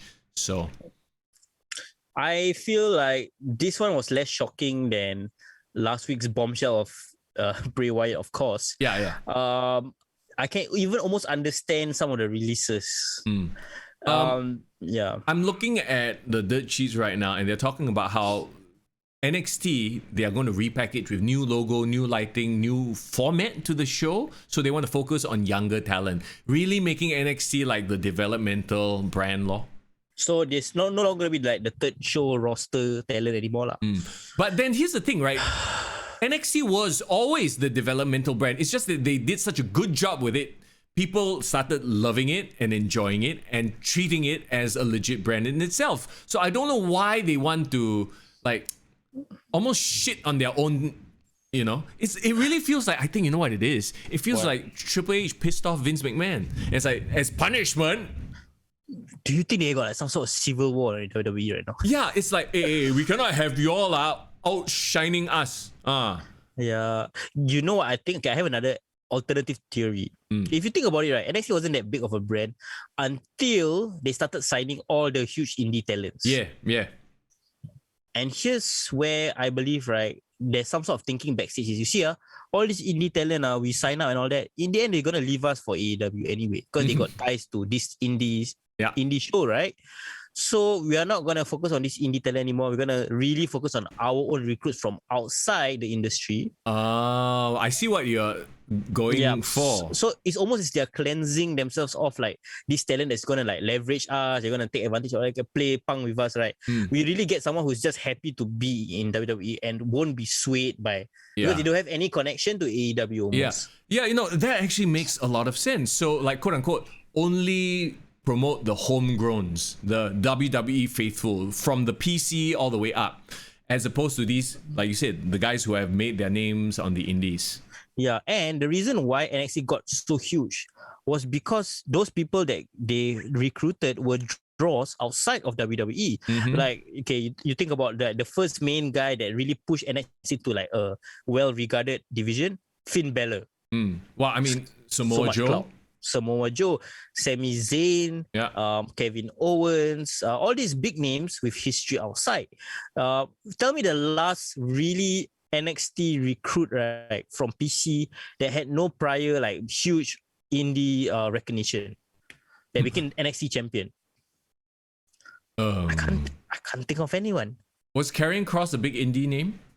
He had a big run in Impact Wrestling. Okay, so there you go. Cross. Maybe that's the thing. So does this mean that moving forward NXT is going to suffer? I think there's going to be growing pains. I don't think it will be as big as it was. They're going to really strip it back down and really focus it as a developmental program. Can you imagine when you talk about new logo and everything, all of a sudden the logo looks like some kid did it on Photoshop, on Microsoft Paint. There's the vibe is developmental, so they really make it like they strip away all the cool bells and whistles that they've had and they make it look like FCW back in the day. It will become like NXT season 1 game show. Oh my god, I really hope not. Yeah, like it almost feels like they're punishing them for being successful. Yeah, seems like a very Vince thing to do. Ooh, that being said, that just means more shit for us to talk about, and we are grateful for that. And we are grateful for you for watching this on a Monday or on National Day. Happy National Day, by the way. If you are just listening to it after the fact on Spotify, on Apple Podcasts, we thank you. We appreciate you. Yes, thank you so much, guys, for listening to the podcast. Especially last week, we did the Summer of Cena. Next week, hopefully, we're going to do our preview because it's going to be like the final go-home shows before SummerSlam. Oh, yeah, we're going to have a lot to talk about because, like we mentioned, this year's SummerSlam is quite action-packed, quite interesting in terms of the matchups and everything. So, yeah, I can't wait, bro. Not forgetting NXT TakeOver 36 as well as AEW Rampage. Can we be seeing CM Punk soon in AEW? All those things and more. And as always, if you can, do us a favor, drop us a like on all our different platforms. Kick to the Gut on Instagram, on YouTube, on Facebook. Yes, please comment on the videos. If you miss the live chat, feel free to comment. We'll always reply. DM us on Instagram. Help us build up the followers. Oh, yeah. Right? Yeah, baby. Yeah. ooh, yeah. Dig it. Yeah, brother. With that, hey, if you're listening to this on the Monday, enjoy your National Day holiday. Yeah, man. Take it easy and stay safe, everybody. Oh, it's back to going out for makan. Bro, yes, of course. I've heard the new, but I can't enjoy. But hopefully I can enjoy it soon. Oh, yeah, that's right. Huh? Okay, anyway, as always, it's Mr. Young. And it's Far in the building. Have a good week.